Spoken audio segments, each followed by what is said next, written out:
The lionesses take their chances, following the herd, hoping for an opportunity. Perhaps a youngster will get injured or stray from the herd. The young elephants are unaccustomed to danger. Eventually, the lion's persistence pays off. During this desperate time, nature gives the cats a lucky break.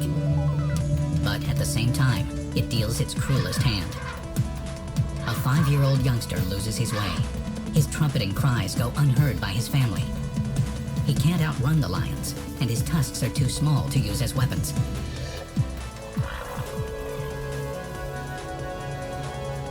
The lionesses drive the 2-ton animal to the ground and hold him down.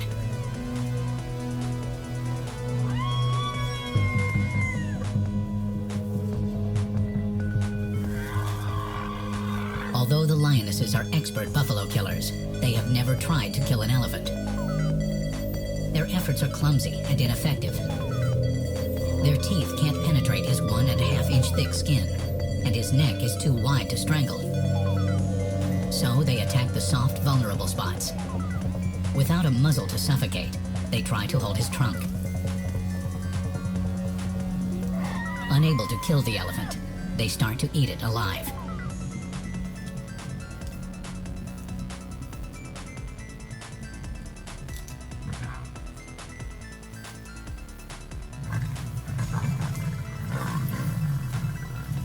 That first taste of meat, after almost a month of starvation, revives their stamina, and they fight for the right to every mouthful.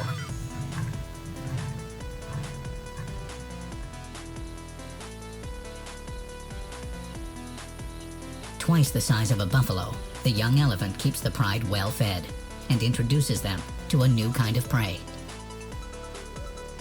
Over the next weeks, the lions work to refine their elephant-killing techniques.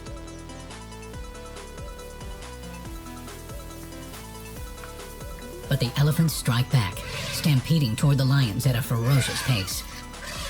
They run for their lives.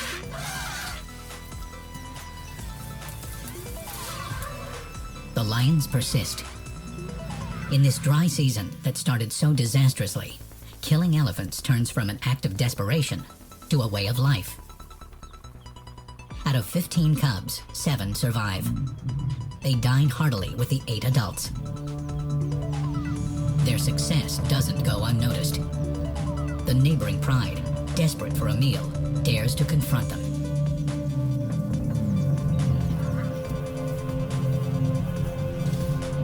But the Kakanicas, with a meal and their turf to protect, won't tolerate it. Chasing the intruders isn't enough. They want to teach these trespassers a lesson.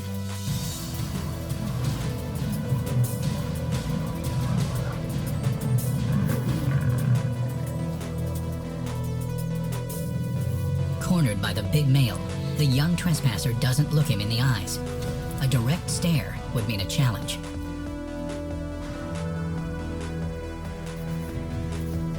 Too young to stand his ground against the powerful older male, the intruding lion submits after failing to outrun him.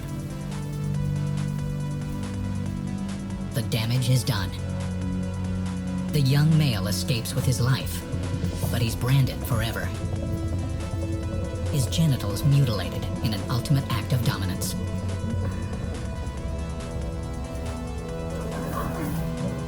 The other Kakanica male asserts his own power by having his way with the trespassing female.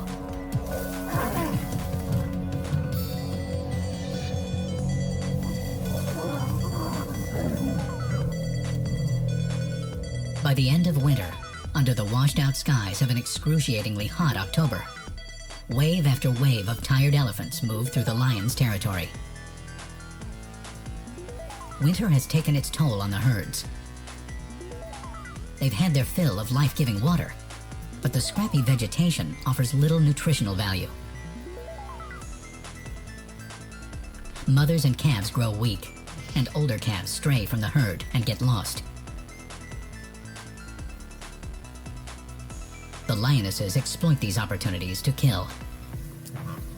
For the lions, this has become a season of indulgence. In 1 month, they kill 5 elephants, ensuring their survival and teaching the cubs the ways of the hunt. Now the cycle begins again. It starts as a far-off flicker. The darkness brings relief. As soon as the drops hit the ground, the Okavango comes alive, and the animals return. The breeding herds of elephants migrate back to their summer feeding grounds, where the rains will replenish the water and revitalize their grazing areas.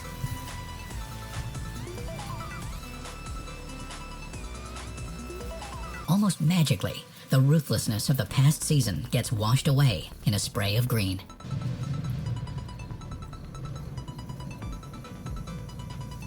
During the most desperate season in decades, about half the cubs survived. A normal survival rate, even for this abnormally large pride.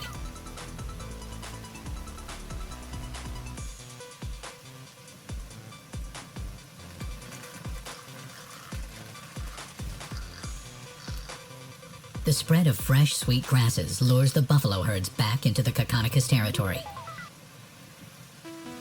The lions eagerly watch their favorite prey arrive. A ton of meat with a relatively soft hide to pierce, and a short snout easy to smother.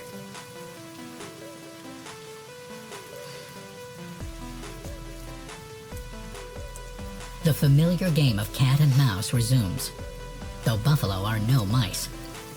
The buffalo boss aggressively approaches the lions, hoping to frighten them away. But the lions are too familiar with this prey.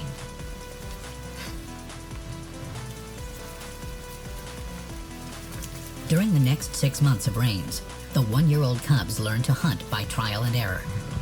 It's not as easy as their parents make it seem, though they'll become experts soon enough.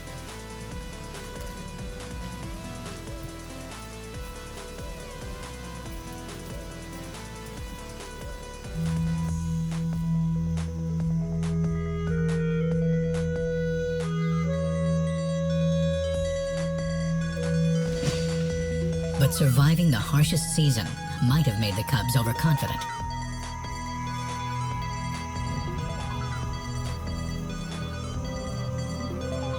Before they're ready, they charge the buffalo. Their inexperience puts their lives in jeopardy. Buffalo are long-distance runners. They can easily chase down the smaller, pesky lions and kill them.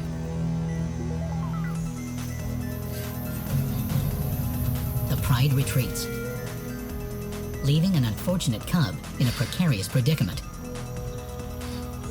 He takes safety on a fallen tree stump.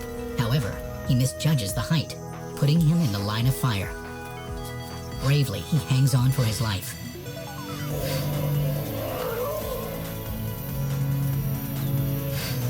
Lions hunt together, but if one gets in trouble, he's on his own.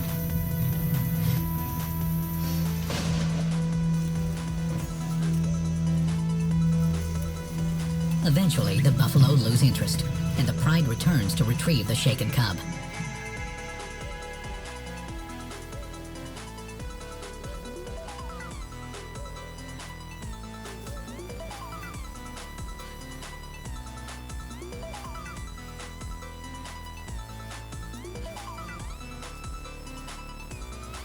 The pride puts its skills to the test with every hunt, but with buffalo, they know the drill.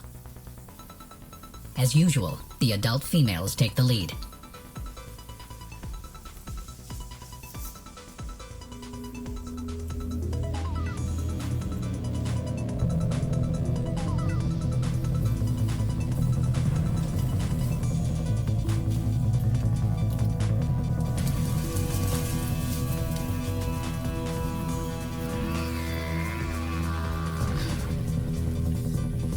They attack the buffalo from the back to avoid the dangerous horns.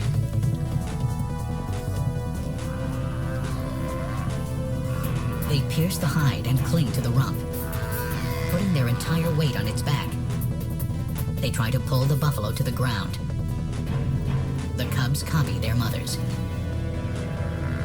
During the summer months, the constant supply of buffalo meat builds the youngsters into strong 18-month-olds. In 6 months, they'll be self-sufficient killers. By the end of the rainy season, the young lions walk confidently with the adults, a hunting pride 14 strong. The young male's manes have started to grow.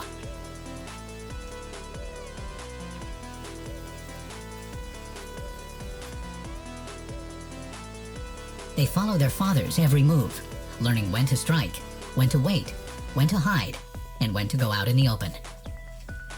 As sub-adults, they're old enough to test their strength in one of the Pride's most formidable battles.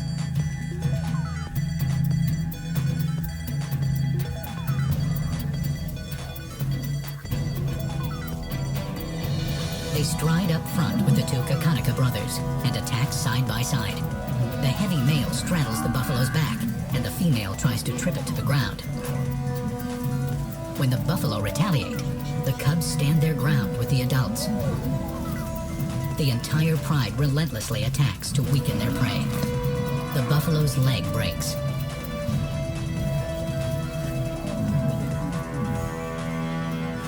There's nothing his comrades can do for him now.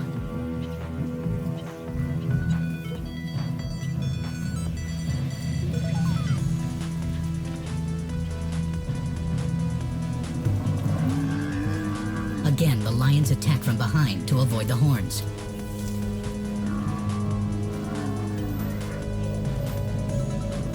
One of the males starts to smother him.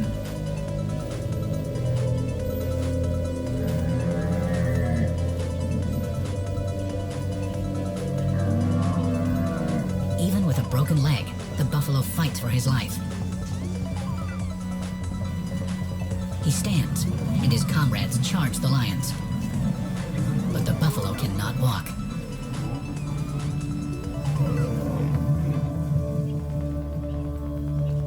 Even desperately wounded, he wields his horns to inflict pain on his attackers. An important lesson for the younger lions to learn. In vain, he tries again to stand.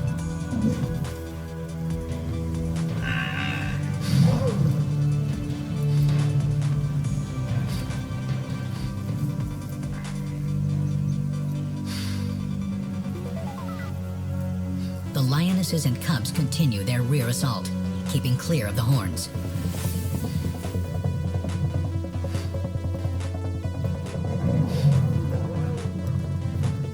Their objective, to get the buffalo on his back so the male can finish him off.